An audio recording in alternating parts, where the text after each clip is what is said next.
Au nom d'Allah, le tout miséricordieux, le très miséricordieux. Louange à Allah qui a fait descendre sur son serviteur Mohammed le livre, et il n'y a point introduit de tortuosité, ambiguïté. Un livre d'une parfaite droiture, pour avertir d'une sévère punition, venant de sa part, et pour annoncer aux croyants qui font de bonnes œuvres, qu'il y aura pour eux une belle récompense, où ils demeureront éternellement, et pour avertir ceux qui disent « Allah s'est attribué un enfant ». Ni eux ni leurs ancêtres n'en savent rien. Quelle monstrueuse parole que celle qui sort de leur bouche. Ce qu'ils disent n'est que mensonge. Tu vas peut-être te consumer de chagrin parce qu'ils se détournent de toi et ne croient pas en ce discours.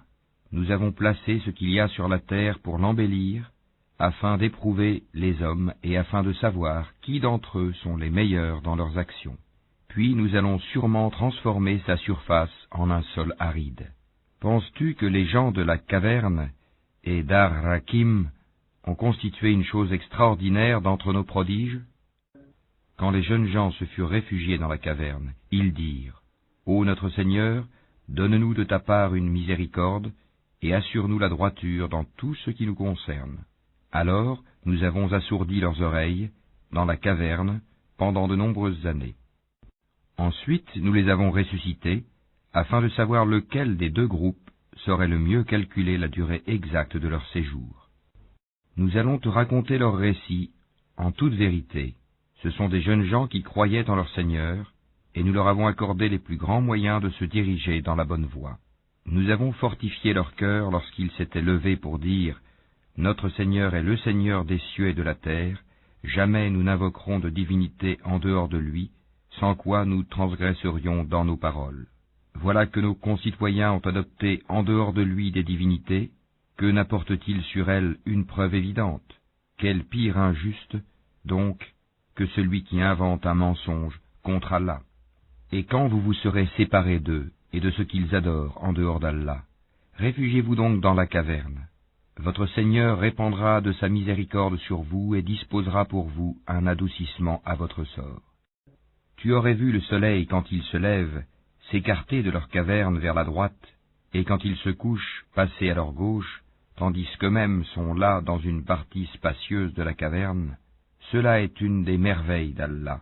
Celui qu'Allah guide, c'est lui le bien guidé, et quiconque il égare, tu ne trouveras alors pour lui aucun allié pour le mettre sur la bonne voie. Et tu les aurais crus éveillés alors qu'ils dorment, et nous les tournons sur le côté droit et sur le côté gauche, tandis que leur chien est à l'entrée, pattes étendues. Si tu les avais aperçus, certes, tu leur aurais tourné le dos en fuyant, et tu aurais été assurément rempli d'effroi devant eux. Et c'est ainsi que nous les ressuscitâmes, afin qu'ils s'interrogent entre eux. L'un parmi eux dit, « Combien de temps avez-vous demeuré là ?» Ils dirent, « Nous avons demeuré un jour ou une partie d'un jour. » D'autres dirent, « Votre Seigneur sait mieux combien de temps vous y avez demeuré. Envoyez donc l'un de vous à la ville avec votre argent que voici, pour qu'il voie quel aliment est le plus pur, et qu'il vous en apporte de quoi vous nourrir, qu'il agisse avec tact, et qu'ils ne donnent l'éveil à personne sur vous. Si jamais ils vous attrapent, ils vous lapideront ou vous feront retourner à leur religion, et vous ne réussirez alors plus jamais. » Et c'est ainsi que nous fîmes qu'ils furent découverts, afin que les gens de la cité sachent que la promesse d'Allah est vérité, et qu'il n'y ait point de doute au sujet de l'heure. Aussi se disputèrent-ils à leur sujet, et déclarèrent-ils, « Construisez sur eux un édifice, leur Seigneur les connaît mieux. » Mais ceux qui l'emportèrent dans la discussion dirent, « Élevons sur eux un sanctuaire. » Ils diront, « Ils étaient 3 et le 4e était leur chien. » Et ils diront, en conjecturant sur leur mystère, qu'ils étaient 5, le 6e étant leur chien. Et ils diront, 7, le 8e étant leur chien. Dis, mon Seigneur connaît mieux leur nombre. Il n'en est que peu qui le savent. Ne discute à leur sujet que d'une façon apparente et ne consulte personne en ce qui les concerne. Et ne dis jamais à propos d'une chose, je la ferai sûrement demain, sans ajouter, si Allah le veut, et invoque ton Seigneur quand tu oublies et dis, je souhaite que mon Seigneur me guide et me mène plus près de ce qui est correct. Or ils demeurèrent dans leur caverne 300 ans, et en ajoutèrent 9 années. Dis, Allah sait mieux combien de temps ils demeurèrent là. À lui appartient l'inconnaissable des cieux et de la terre, comme il est voyant et audient. Ils n'ont aucun allié en dehors de lui, et il n'associe personne à son commandement. Et récite ce qui t'a été révélé du livre de ton Seigneur. Nul ne peut changer ses paroles, et tu ne trouveras en dehors de lui aucun refuge. Fais preuve de patience en restant avec ceux qui invoquent leur Seigneur matin et soir, désirant sa face, et que tes yeux ne se détachent point d'eux, en cherchant le faux brillant de la vie sur terre. Et n'obéis pas à celui dont nous avons rendu le cœur inattentif à notre rappel, qui poursuit sa passion et dont le comportement est outrancier. Et dis, la vérité émane de votre Seigneur. Quiconque le veut, qu'il croie, et quiconque le veut, qu'il mécroie. Nous avons préparé pour les injustes un feu dont les flammes les cernent. Et s'ils implorent à boire, on les abreuvera d'une eau comme du métal fondu brûlant le visage. Quelle mauvaise boisson et quelle détestable demeure. Ceux qui croient et font de bonnes œuvres, vraiment, nous ne les laissons pas perdre la récompense de celui qui fait le bien.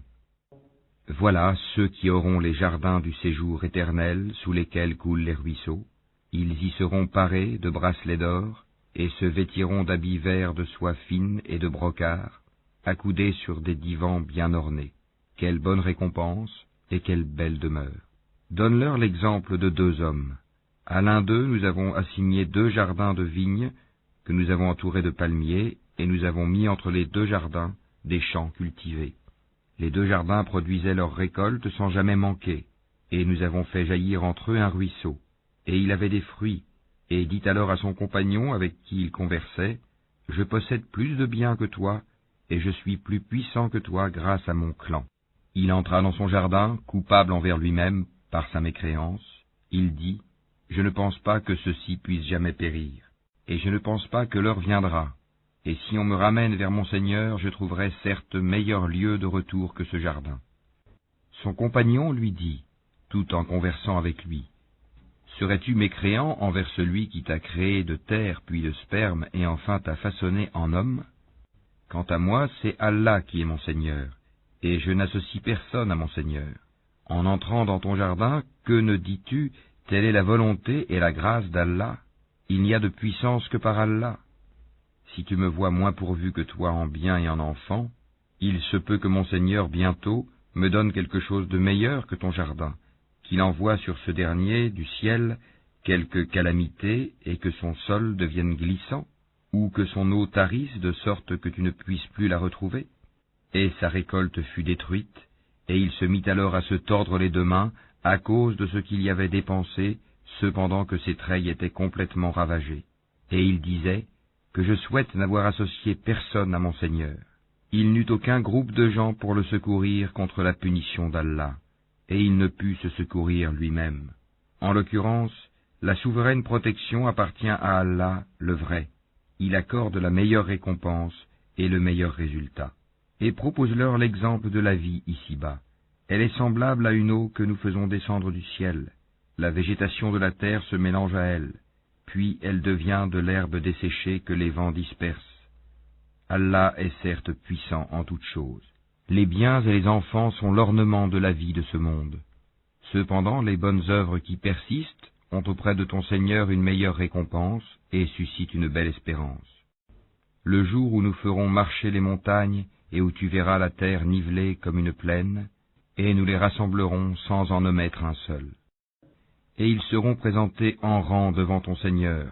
Vous voilà venus à nous comme nous vous avons créé la première fois. Pourtant, vous prétendiez que nous ne remplirions pas nos promesses, et on déposera le livre de chacun.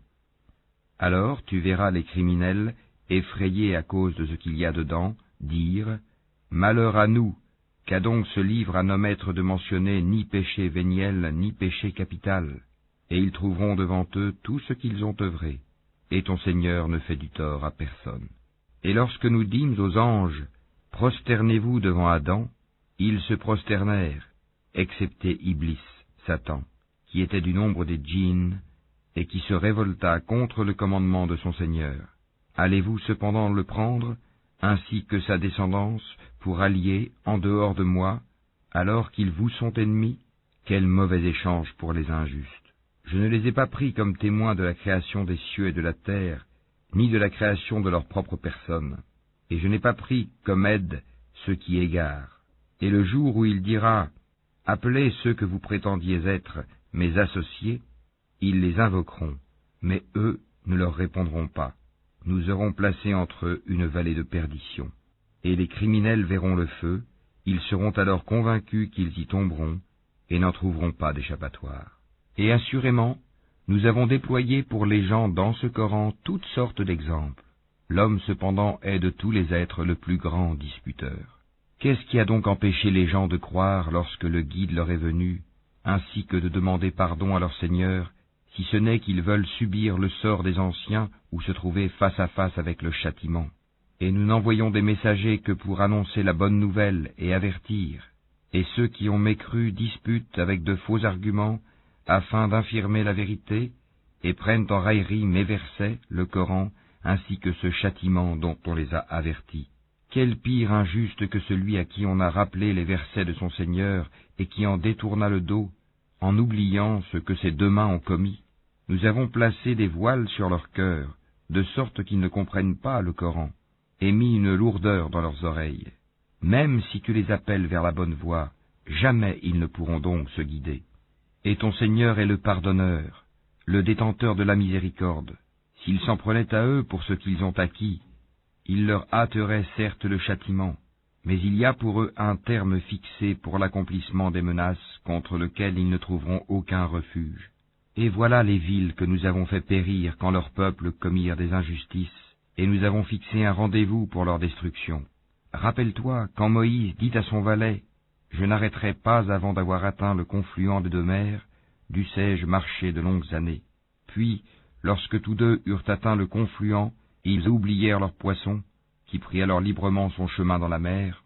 Puis, lorsque tous deux eurent dépassé cet endroit, il dit à son valet « Apporte-nous notre déjeuner, nous avons rencontré de la fatigue dans notre présent voyage. » Le valet lui dit « Quand nous avons pris refuge près du rocher, vois-tu, j'ai oublié le poisson. Le diable seul m'a fait oublier de te le rappeler, et il a curieusement pris son chemin dans la mer. » Moïse dit « Voilà ce que nous cherchions. » Puis ils retournèrent sur leurs pas, suivant leurs traces. Ils trouvèrent l'un de nos serviteurs à qui nous avions donné une grâce de notre part, et à qui nous avions enseigné une science émanant de nous. Moïse lui dit « Puis-je te suivre à la condition que tu m'apprennes de ce qu'on t'a appris concernant une bonne direction ?»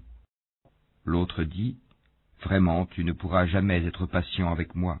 Comment endurerais-tu des choses que tu n'embrasses pas par ta connaissance ?» Moïse lui dit « Si Allah veut, tu me trouveras patient, et je ne désobéirai à aucun de tes ordres. Si tu me suis, dit l'autre, ne m'interroge sur rien tant que je ne t'en aurai pas fait mention. » Alors les deux partirent, et après qu'ils furent montés sur un bateau, l'homme y fit une brèche. Moïse lui dit « Est-ce pour noyer ses occupants que tu l'as ébréché?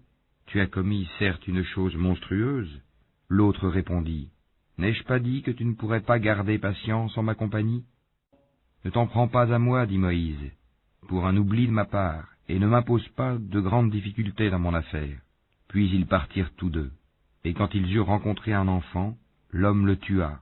Alors Moïse lui dit « As-tu tué un être innocent qui n'a tué personne?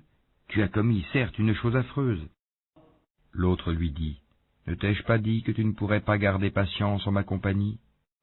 Si après cela je t'interroge sur quoi que ce soit, dit Moïse, alors ne m'accompagne plus, tu seras alors excusé de te séparer de moi. » Ils partirent donc tous deux, et quand ils furent arrivés à un village habité, ils demandèrent à manger à ses habitants, mais ceux-ci refusèrent de leur donner l'hospitalité. Ensuite ils y trouvèrent un mur sur le point de s'écrouler. L'homme le redressa. Alors Moïse lui dit « Si tu voulais, tu aurais bien pu réclamer pour cela un salaire. » « Ceci marque la séparation entre toi et moi, dit l'homme. Je vais t'apprendre l'interprétation de ce que tu n'as pas pu supporter avec patience. Pour ce qui est du bateau, il appartenait à des pauvres gens qui travaillaient en mer. Je voulais donc le rendre défectueux, car il y avait derrière eux un roi qui saisissait de force tout bateau. Quant aux garçons, ses pères et mères étaient des croyants. Nous avons craint qu'il ne leur imposât la rébellion et la mécréance. Nous avons donc voulu que leur Seigneur leur accordât en échange un autre plus pur et plus affectueux. Et quant au mur, Il appartenait à 2 garçons orphelins de la ville, et il y avait dessous un trésor à eux, et leur père était un homme vertueux. Ton Seigneur a donc voulu que tous 2 atteignent leur maturité, et qu'ils extraient eux-mêmes leur trésor, par une miséricorde de ton Seigneur. Je ne l'ai d'ailleurs pas fait de mon propre chef. Voilà l'interprétation de ce que tu n'as pas pu endurer avec patience. Et il t'interroge sur Dhul-Qarnayn. Dis, je vais vous en citer quelques faits mémorables. Vraiment, nous avons affermi sa puissance sur terre, et nous lui avons donné libre voie à toute chose. Il suivit donc une voie, et quand il eut atteint le couchant, il trouva que le soleil se couchait dans une source boueuse, et auprès d'elle, il trouva une peuplade impie. Nous dîmes, ô Dhul-Qarnayn, ou tu les châties, ou tu uses de bienveillance à leur égard. Il dit, quant à celui qui est injuste, nous le châtierons, ensuite il sera ramené vers son Seigneur, qui le punira d'un châtiment terrible. Et quant à celui qui croit et fait bonne œuvre, il aura en retour la plus belle récompense, et nous lui donnerons des ordres faciles à exécuter. Puis il suivit une autre voie, et quand il eut atteint le levant, il trouva que le soleil se levait sur une peuplade à laquelle nous n'avions pas donné de voile pour s'en protéger. Il en fut ainsi, et nous embrassons de notre science ce qu'il détenait. Puis il suivit une autre voie, et quand il eut atteint un endroit situé entre les 2 barrières, montagnes, il trouva derrière elle une peuplade qui ne comprenait presque aucun langage. Ils dirent, ô Dhul-Qarnayn, les Ya'juj et les Ma'juj commettent du désordre sur terre. Est-ce que nous pourrons t'accorder un tribut pour construire une barrière entre eux et nous?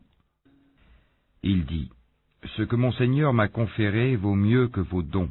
Aidez-moi donc avec votre force, et je construirai un remblai entre vous et eux. Apportez-moi des blocs de fer. Puis, lorsqu'il en eut comblé l'espace entre les 2 montagnes, il dit, soufflez. Puis, lorsqu'il eut rendu une fournaise, il dit, apportez-moi du cuivre fondu, que je le déverse dessus. Ainsi, ils ne purent guère l'escalader, ni l'ébrécher non plus. Il dit, c'est une miséricorde de la part de mon Seigneur, mais lorsque la promesse de mon Seigneur viendra, il le nivellera, et la promesse de mon Seigneur est vérité. Nous les laisserons ce jour-là déferler comme les flots les uns sur les autres, et on soufflera dans la trompe, et nous les rassemblerons tous. Et ce jour-là nous présenterons de près l'enfer aux mécréants, dont les yeux étaient couverts d'un voile qui les empêchait de penser à moi, et ils ne pouvaient rien entendre non plus. Ceux qui ont mécru, comptent-ils donc pouvoir prendre pour alliés mes serviteurs en dehors de moi? Nous avons préparé l'enfer comme résidence pour les mécréants. Dis, voulez-vous que nous vous apprenions lesquels sont les plus grands perdants en œuvre? Ceux dont l'effort dans la vie présente s'est égaré, alors qu'ils s'imaginent faire le bien. Ceux-là qui ont nié les signes de leur Seigneur, ainsi que sa rencontre. Leurs actions sont donc vaines. Nous ne leur assignerons pas de poids au jour de la résurrection. C'est que leur rétribution sera l'enfer, pour avoir mécru et pris en raillerie mes signes, enseignements, et mes messagers. Ceux qui croient et font de bonnes œuvres auront pour résidence les jardins du Firdaus, paradis, où ils demeureront éternellement, sans désirer aucun changement. Dis, si la mer était une encre pour écrire les paroles de mon Seigneur, certes la mer s'épuiserait avant que ne soient épuisées les paroles de mon Seigneur, quand même nous lui apporterions son équivalent comme renfort. Dis, je suis en fait un être humain comme vous. Il m'a été révélé que votre Dieu est un Dieu unique. Quiconque donc espère rencontrer son Seigneur, qu'il fasse de bonnes actions, et qu'il n'associe dans son adoration aucun autre à son Seigneur.